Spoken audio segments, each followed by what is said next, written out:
ഇന്ന് ഞാൻ പോസ്റ്റ് ആക്കുന്ന വീഡിയോയിൽ എടുത്തിട്ട് വെച്ചിട്ടില്ലേ ഒരു 5 മാസം എന്തോ ആയി. അതായത് ഈ ലാസ്റ്റ് കഴിഞ്ഞ പെരുന്നത് ഫസ്റ്റ് അജി പെരുന്നേ നോമ്പിനായിരുന്നേ അതൊക്കെ നേരെ ഓർമ്മയില്ല. അതൊക്കെ അറിയാലോ നേരെ ലാസ്റ്റ് കഴിഞ്ഞത് പെരുന്നത് ആ പെരുന്നാൾക്ക് എടുത്ത വീഡിയോ ഇത്. പിന്നെ പക്ഷെ ഞങ്ങൾക്ക് പോസ്റ്റൊക്കെ കഴിഞ്ഞ് ഇപ്പാണ് എളുപ്പത്തിൽ ഉണ്ടാക്കുന്ന റെസിപ്പി ഒന്നുമല്ല. പക്ഷെ അത് അത്ര കഷ്ടപ്പെട്ടെങ്കിലും ഇല്ലേ നല്ല ടേസ്റ്റുള്ള സാധനമേ. കുറേ ഇത്തച്ചല്ലേ ജൂണിലവ പെരുന്ന് കഴിഞ്ഞാൽ പിന്നെ ഇല്ലേ ക്യാരറ്റ് ഒന്ന് മുറിച്ചിട്ടില്ലേ പാലും കൂടി ഇട്ടിട്ട് മിക്സിയിലെ പേസ്റ്റെല്ലാം കുറച്ചൊന്ന് അടിച്ചിട്ടെടുക്കുക. അതിൻ്റെ ഒരു ചട്ടിക്കിൽ നെയ്യ് പാങ്ങല പാണയിലേക്ക് നെയ്യ് പാങ്ങലിട്ടിട്ട് ഈ അടിച്ചതിനൊന്ന് ഇട്ട് കൊടുക്കുക. എന്നിട്ട് ഞാൻ വീണ്ടും നെയ്യ് ഇട്ട് കൊടുക്കുന്നുണ്ടാവുക. എന്നിട്ടില്ല പഞ്ചസാര നിങ്ങൾക്ക് ബാണ്ടത്ര ഇട്ട് കൊടുത്തവേ. അത് കഴിഞ്ഞിട്ട് തരി ഞാൻ കുറച്ച് ഏറെ തന്നെ ഇട്ടുണ്ട്. കാരണം അല്ലെങ്കിൽ ഇതിങ്ങനെ ഒരു ചണ്ടി തന്നെയാണ്. അപ്പോൾ ഉണ്ടാക്കാൻ കിട്ടുന്ന പോലെ ഞാൻ തരി ഇട്ട് കൊടുത്തിനവേ.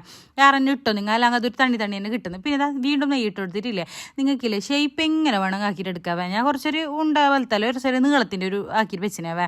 അതോടെ മാറ്റി വെച്ചിട്ടില്ല ഒരു പാത്രത്തിലേക്കില്ലേ പാലിട്ട് കൊടുക്കുക. നിങ്ങൾക്ക് വേണ്ടത്രയിലേക്ക് മുങ്ങ ഉള്ളത്ര. പിന്നെ കുറച്ച് മിൽക്ക് മേഡ് പിന്നെ സാഫ്രോൺ അതിടണം നിർബന്ധമൊന്നുമില്ല. പിന്നെ കോൺഫ്ലവർ ഇല്ലേ ഒരു സ്പൂണിലേക്ക് വെള്ളം ഇട്ടിട്ട് ഇങ്ങനെ കലക്കിയിട്ട് അതും കൂടി ഒഴിച്ചു കൊടുത്തിട്ട് അതൊരു തിളക്കുമ്പോൾ ഈ ഒരു സാധനത്തിന് ഇട്ടിട്ട് കൊടുക്കുക. നല്ല ഓണത്ത് കലക്കണ്ടൊന്നും വേണ്ടവേ. എന്നിട്ടില്ലേ പാത്രത്തിലേക്ക് സെർവ് ആക്കിക്കോ. പിറ്റേ ദിവസത്തൊന്നും വേണം ഏറ്റവും ടേസ്റ്റ്.